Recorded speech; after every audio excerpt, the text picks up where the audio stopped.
how far back does your MMA fandom go? Oh man, I remember watching UFC one at my grandparents' house. So they had one of those like pay-per-view boxes where you didn't necessarily have to pay for all of them back in the day, and things. There were only like four channels, unlike today where you get a gazillion channels. There were only like four, and like things would just play on loop. So they would get the wrestling pay-per-views, they would get the boxing, they would get UFC, and then the movies and whatnot. And I didn't watch UFC one live. That was on November 12th, 1993, but I definitely saw it a few weeks later, and I was intrigued by it because I was a gigantic sports fan as a kid, like obsessed. I could tell you the 12th man on the 93 Clippers. I was like that kind of kid. And in addition to traditional sports fan, I was also a massive combat sports fan. Like the first thing I really loved was pro wrestling as a youngster. The first athlete that I truly admired and looked up to was Bret the Hitman Hart. I Okay. adored him.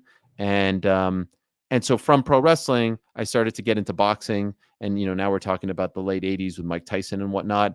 And then from that, I was like, wait a second, like, what is this? Is this pro wrestling? Is this boxing? Like this thing called the UFC. It felt like this blend of both crazy worlds. And I was captivated by it. But it was very hard back then to actually follow it. There were only like 3-4 events a year. MMA wasn't even a term. The term MMA came several years later. It was some people would call it ultimate fighting. Some people called it NHB, which is no holds barred fighting. It wasn't a thing, and it was very hard to keep up with it because the internet wasn't really a thing just yet. But it kept becoming a thing more and more, and I was aware of it. I would follow it. I would rent the videos, etc., etc. And that brings me to when I'm deciding to go where I'm going to go to school.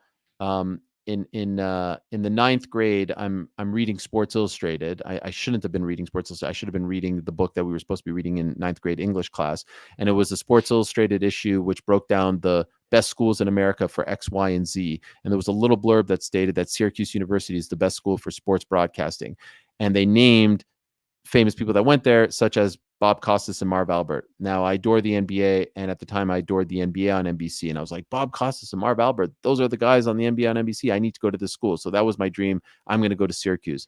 And when I get to Syracuse in 2001, for the first time in my life, every single kid surrounding me at Newhouse or even like around where I was, hanging out, all wanted to be the next Bob Costas and Marv Albert. And so being the underdog, being the one who doesn't like to follow the pack, I remember telling my parents in 2001, there's this thing called the UFC. There's this sport called MMA. By then, it had become a term. No one's covering it. No one is actually the guy. No one is the face, the voice, etc. I want to be the Howard Cosell of MMA. I loved Howard Cosell. I loved his impact on boxing, etc. Let me try to be that guy. And that's kind of where my journey, as far as being like an MMA journalist, reporter, personality, whatever you want to call me, that's where it began.